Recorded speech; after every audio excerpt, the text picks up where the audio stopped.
আমি মুখ্যমন্ত্ৰীৰ লগত এটা কথা আহ্বান জনাব বিচাৰিছো যে যিসমূহ অবৈধ মিয়া বাংলাদেশী আছে চিধা কথা স্পষ্ট কথা যে আমি এটা কথা কৈছো এই মানসক যিকেইটা 10টাই মাৰিলে এই 10টা কোনো দৃষ্টান্তমূলক শাস্তি বুলি কোনো কথা নাই চিধা চিধি কথা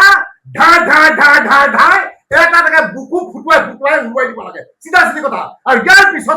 ইয়াৰ পিছতো যিমানখিনি আহি ইয়াত অবৈধ বাংলাদেশী আছেহি আমাৰ আজি মোৰ বন্ধু শৃংখলা কৈ আছে যে প্ৰায়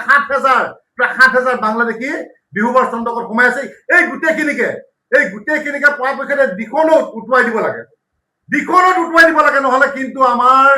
একদম কাল যেনেকে অমানিশা এটা ৰাতি হবলৈ গৈ আছে কিন্তু অসমখন যেনেকে আমাক বানপানীয়ে যিটো প্ৰলয়ৰ সৃষ্টি কৰিলে বলিয়া মানে যিটো যেনেকুৱা এটা ধৰণৰ সৃষ্টি কৰিলে তেনেকে কিন্তু অবৈধ মিয়া বাংলাদেশী কিন্তু এই যি বানপানীৰ আলম লৈ ইয়াত থিতাপি লৈছেহি বিহুবৰ চন্দকত এইখিনিয়ে কিন্তু আমাক খুলি অজগৰ দৰে গিলি খাব অসমৰ জনগণক কথাই কৈছো যে সময় থাকোতেই আমি যদি কোনো ধৰণৰ সিদ্ধান্ত নলওঁ আমি কিন্তু বেলেগ এটা বৰ বেয়া পৰিস্থিতিলৈ গৈ আছো গতিকে মুখ্যমন্ত্ৰী ডাঙৰীয়া সময় থাকোতেই আপুনি যি প্ৰতিশ্ৰুতি দিছিলে যে অবৈধ মিয়া বাংলাদেশী এটাকে গণি বাংলাদেশলৈ পঠিয়াই দিয়াব অতি শীঘ্ৰে পঠিয়াই দিয়া ব্যৱস্থা কৰক আৰু যিসমূহ উচ্ছেদ আপুনি বন্ধ কৰি থৈছে সেই উচ্ছেদসমূহ খুলি পেলাই অতি শীঘ্ৰে গোটেই উচ্ছেদ চলাবৰ বাবে আমি আহ্বান জনাইছো যোৱা 25 তাৰিখে আপোনালোকে জানে যে উদীয়মান যুৱক আমাৰ খিলঞ্জীয়া হত্যা মানৱজ্যোতি চেতিয়াক আমি হেৰুৱাবলগীয়া হৈছিল আমি অসমীয়া যুৱ মঞ্চৰ তৰফৰ ফালৰ পৰা গভীৰ শোক প্ৰকাশ কৰাৰ লগতে শ্ৰদ্ধা জনাইছো আৰু মুখ্যমন্ত্ৰী ডাঙৰীয়াক আমি সুধিব বিচাৰিছো যে আৰু আমি কিমানজন খিলঞ্জীয়া হত্যাক আমি এনেকে হেৰুৱাম কাৰণ সিদিনা সেই ড্ৰাগছৰ কাণ্ডৰ লগত জড়িত ড্ৰাগছ মাফিয়াই এজন পুলিচ আৰক্ষী বিষয়াক মাৰিছিলে তাৰ পিছতো বহুতো এনেকুৱা উদাহৰণ আছে আৰু যোৱা 25 তাৰিখে এজন আমাৰ উদীয়মান যুৱক আমাৰ খিলঞ্জীয়া হত্যাক আমি হেৰুৱালো গতিকে আমি এটা কথা ক'ব বিচাৰিছো যে অসমৰ জনগণে বিজেপি চৰকাৰ বা সন্মানী মুখ্যমন্ত্ৰী ডাঙৰীয়াক এইটো কাৰণে বিচাৰিছিলে যে অসমখন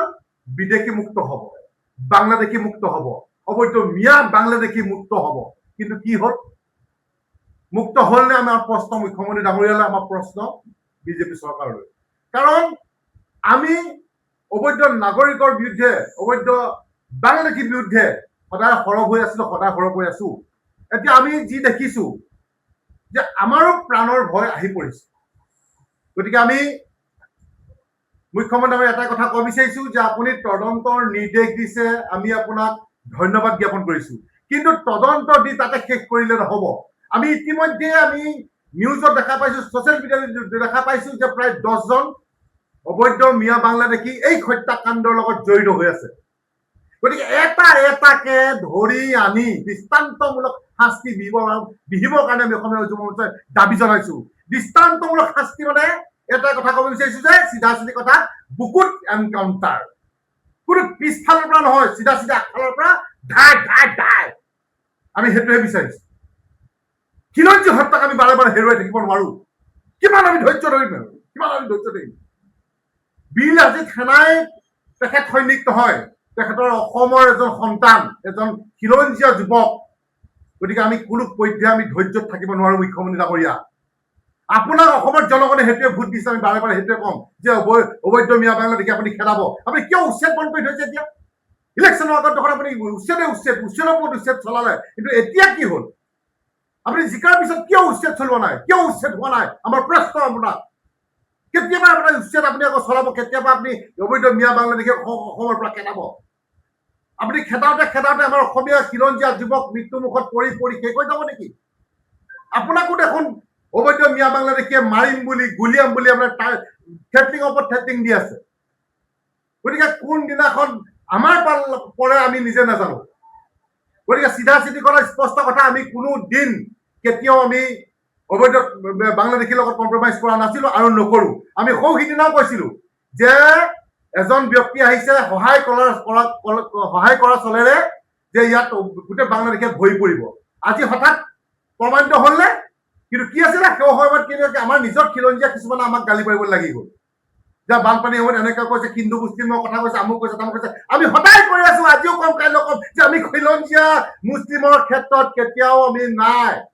আমি সদায় একেলগে আছো একেলগে থাকিম কিন্তু অবৈধ মিয়া বাংলাদেশীৰ লগত অসমীয়া যুৱ মঞ্চই কেতিয়াও নাই আৰু নাথাকে স্পষ্ট কথা আজিও কম কাইলৈ কম মৰাৰ পিছতো কৈ থাকিম প্ৰয়োজন হ'লে কি হ'ল আজি সেইজন যুৱকৰ? সেই 10টাক মাৰিব পাৰিবনে? আপোনাৰ গুলি, আপোনাৰ আৰক্ষীৰ গুলি ফুটিবনে? সেই ড্ৰাগছৰ মাফিয়াই যিজন যুৱকক মাৰি পেলালে, সেই মাফিয়াকেইটাকে আজিলৈকে আপুনি গুলি ফুটাব নোৱাৰিলে। কিন্তু আমি আপোনাৰ ওপৰত আস্থা ভৰসা ৰাখিব পাৰিমনে যে যিজন 10জন বাংলাদেশীয়ে আমাৰ মানসক মাৰিলে তেওঁলোকক আপোনাৰ গুলি ফুটিব বুলি, আপোনাৰ গৃহ গুলি ফুটিব বুলি? গতিকে এটা কথা স্পষ্ট কথা যে চাওক, আৰু এটা কথা কওঁ যে 500 টকা বিলাই ভৰি ধৰাই দিলে অসমীয়াক, খিলঞ্জীয়া অসমীয়াক ভৰি ধৰাই দিলে এজন আহি। সেইজনৰতো পাল আছে, সেইটো আমি এৰি দিয়া নাই। সেইজনৰ হিচাপ আমি প্ৰত্যেকটো হিচাপ আকৌ ল'ম। আমি হিচাপ ল'ম বুলি ক'লে, আমি দৃষ্টি দিম বুলি ক'লে আমাক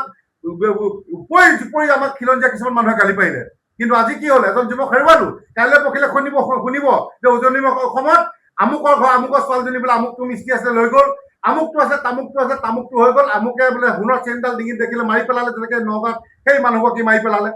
সেই ককায়েক ভনীয়েকক লাভ জেহাদ কৰি পেলাই মাৰি পেলালে পাঠশালাত। আমাৰ এতিয়া উজনি অসমৰ মানুহে ভুগিব যদি সময় থাকোঁতেই আমাৰ উজনি অসমৰ মানুহে যদি কোনো ধৰণৰ চিন্তা চৰ্চা নকৰে। কিন্তু পৰিস্থিতি বেয়ালৈ গৈ আছে, চিধা কথা, স্পষ্ট কথা। কিন্তু এটা কথা,